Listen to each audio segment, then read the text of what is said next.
Antropófago. Diário de um canibal. Adélison Silva. 14º episódio. O reencontro.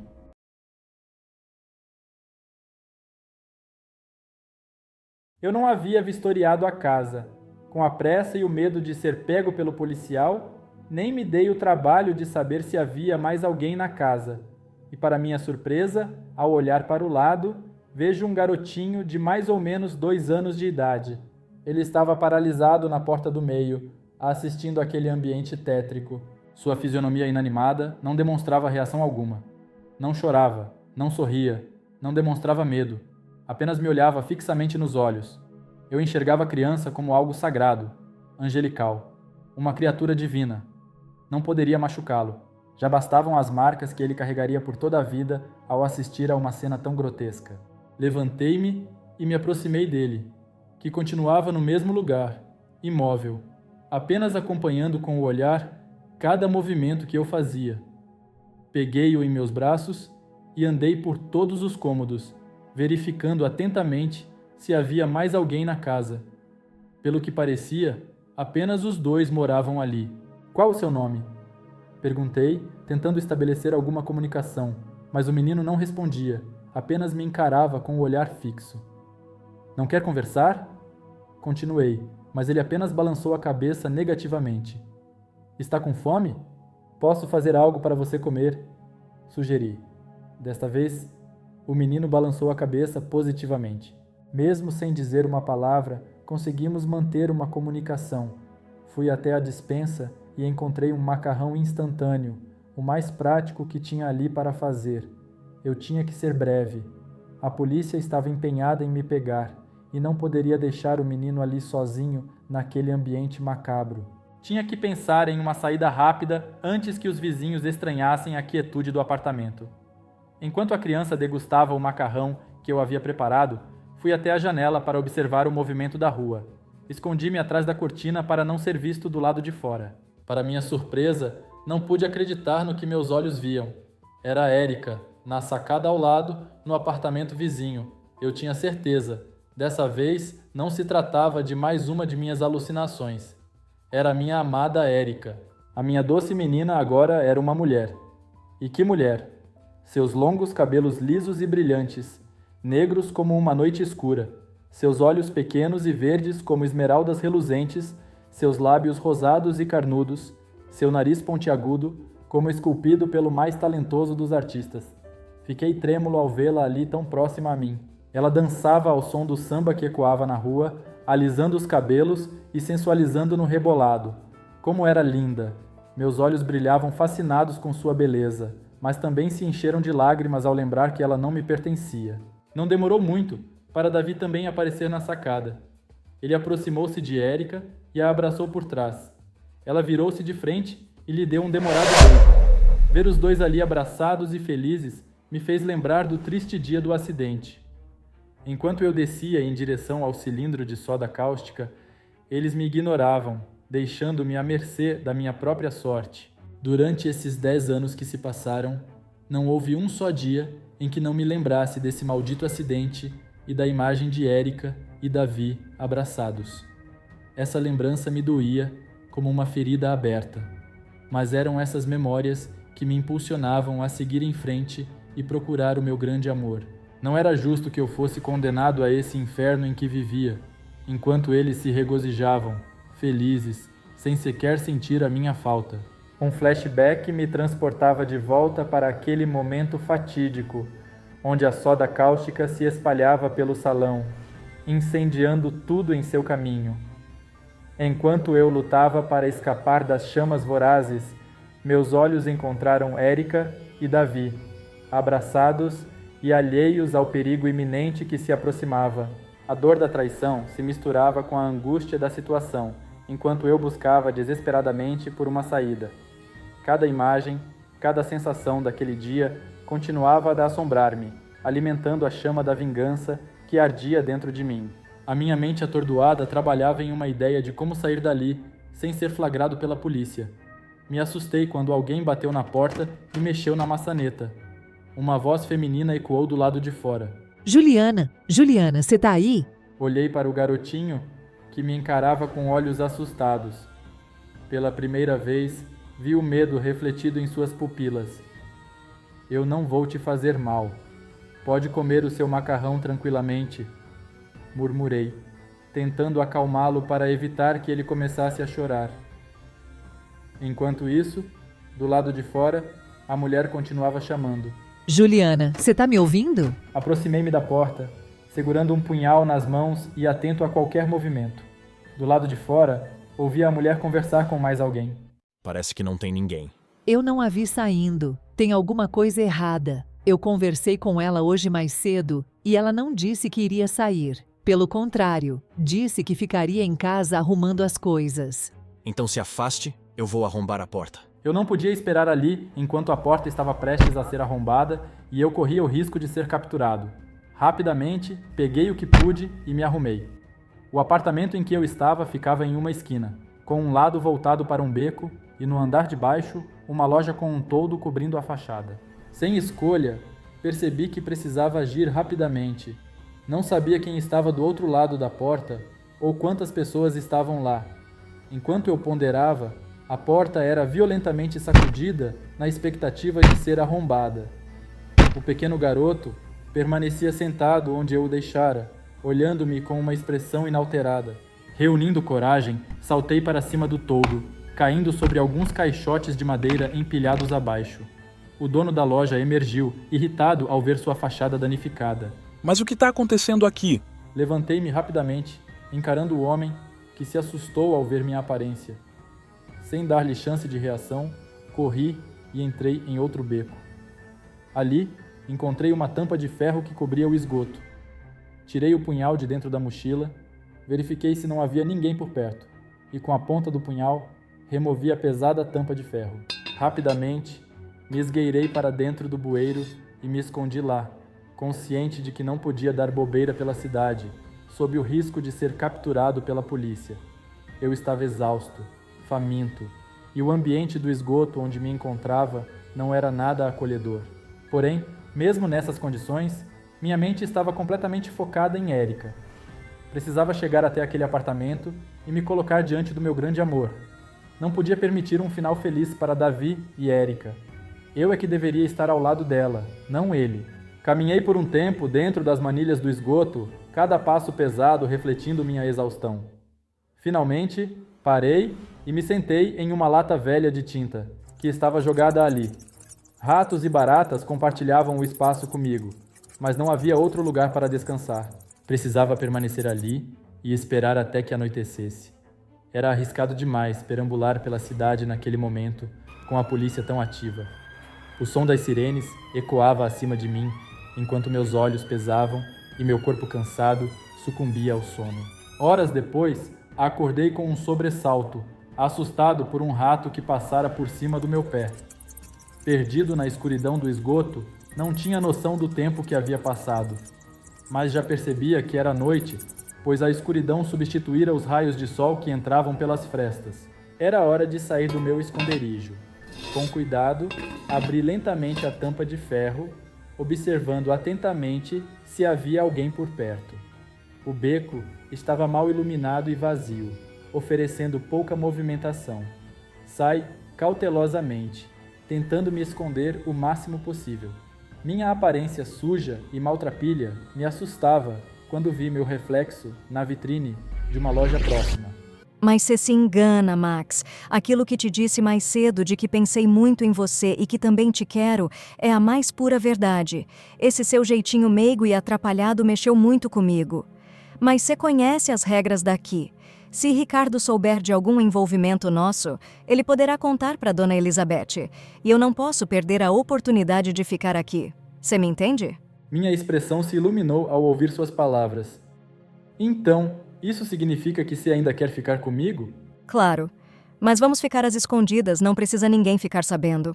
E eu aceito. Te quero muito, Érica.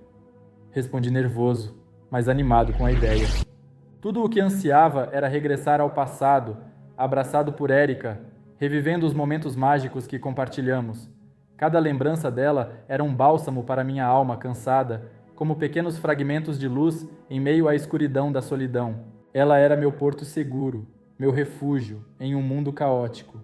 Sua ausência deixou um vazio insuperável em meu coração, como se uma parte de mim tivesse sido arrancada violentamente.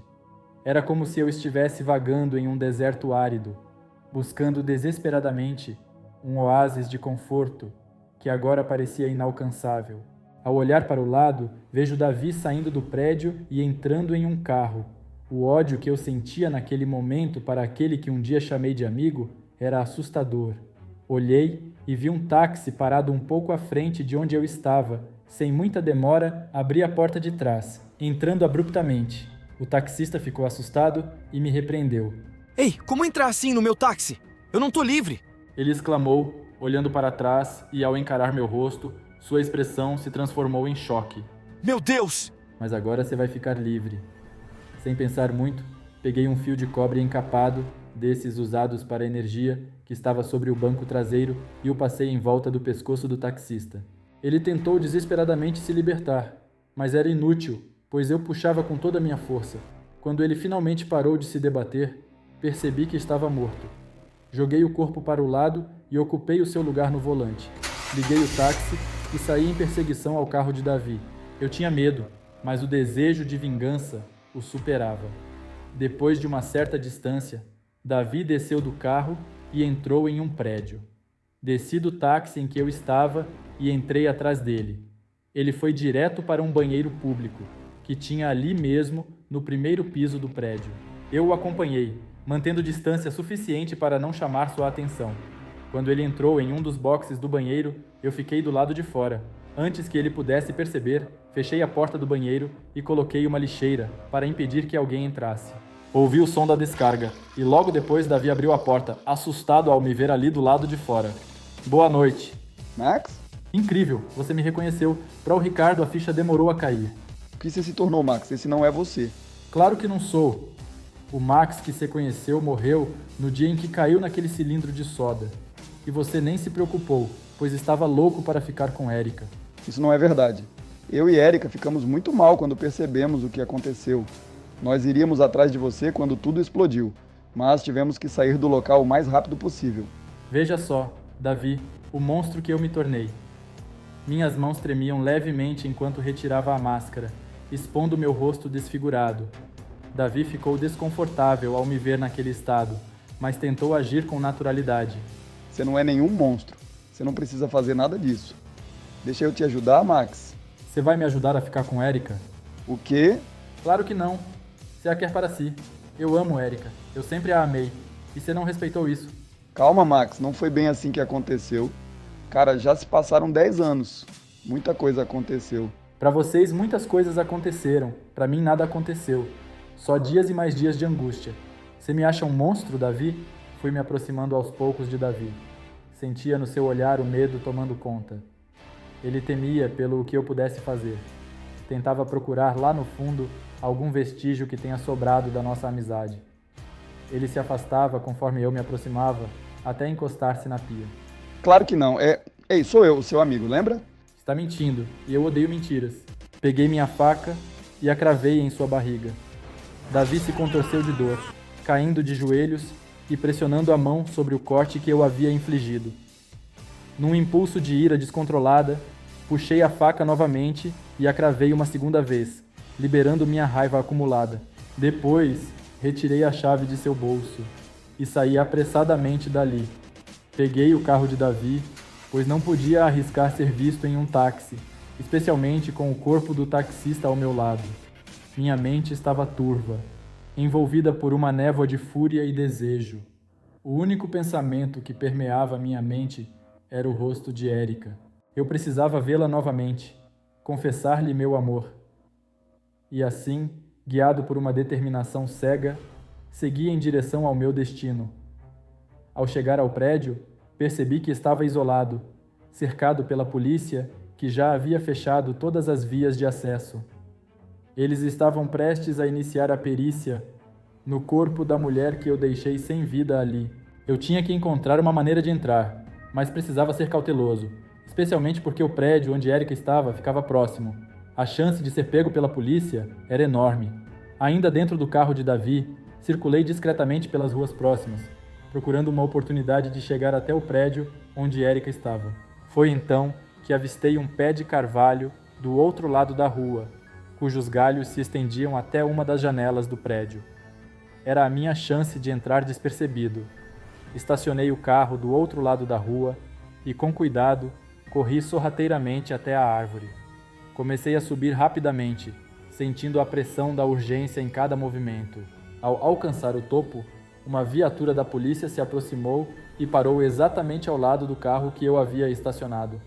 Encolhi-me atrás dos galhos, respirando aliviado ao perceber que não haviam me visto.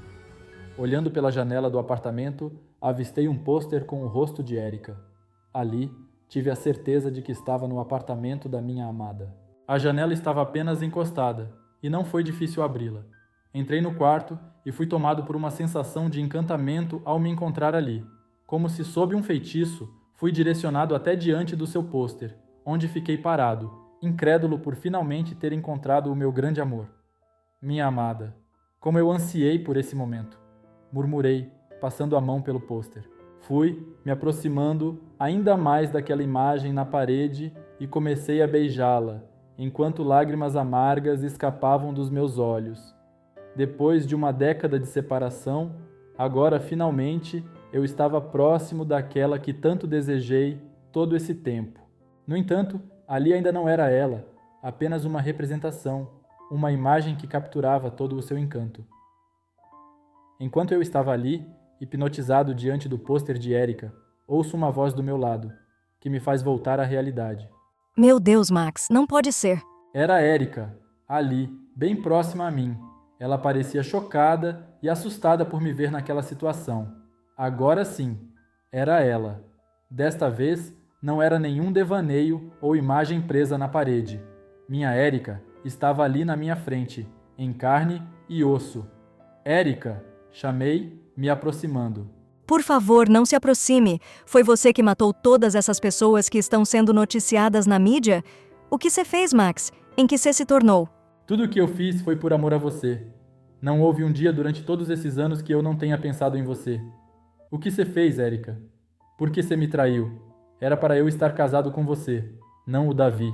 Todos nós pensávamos que você tivesse morrido. Eu não te traí, Max. Nem estávamos mais juntos. Você e o Davi não se importaram ao me ver ali, caindo no cilindro de soda cáustica. Vocês dois se abraçavam contentes, enquanto minha pele se dilacerava naquele calor sufocante. Não é verdade. Ficamos muito preocupados contigo. Mas não poderíamos continuar ali. O lugar estava correndo risco de mais explosão. Se ficássemos, correríamos o risco de morrer. Se eu estivesse em seu lugar, eu daria a minha vida para te salvar. Eu jamais te deixaria lá. Eu não poderia fazer mais nada, Max. Nem eu, nem mais ninguém. Eu sinto muito por tudo o que aconteceu. Você nunca me amou. Eu fui apenas um brinquedo para você, não é mesmo? Você só se divertia comigo. Naquele momento, as memórias do passado surgiram, arrastando-me de volta ao jardim da República Universitária, onde Ricardo nos flagrou aos beijos. Lembrava-me, vividamente, do olhar de descrença de Ricardo, dos seus comentários mordazes e de suas risadas. E, acima de tudo, recordava-me das palavras cruéis de Érica, que confirmavam que o beijo era só uma forma de brincar comigo. Me aproximei e fiquei bem diante dela, enquanto passava a mão pelo seu rosto admirando-a. Eu olhava para aquele rosto delicado e enxergava em seus olhos a doçura daquela menina que eu tanto amei, mas agora envolvida com a malícia da mulher que havia se tornado.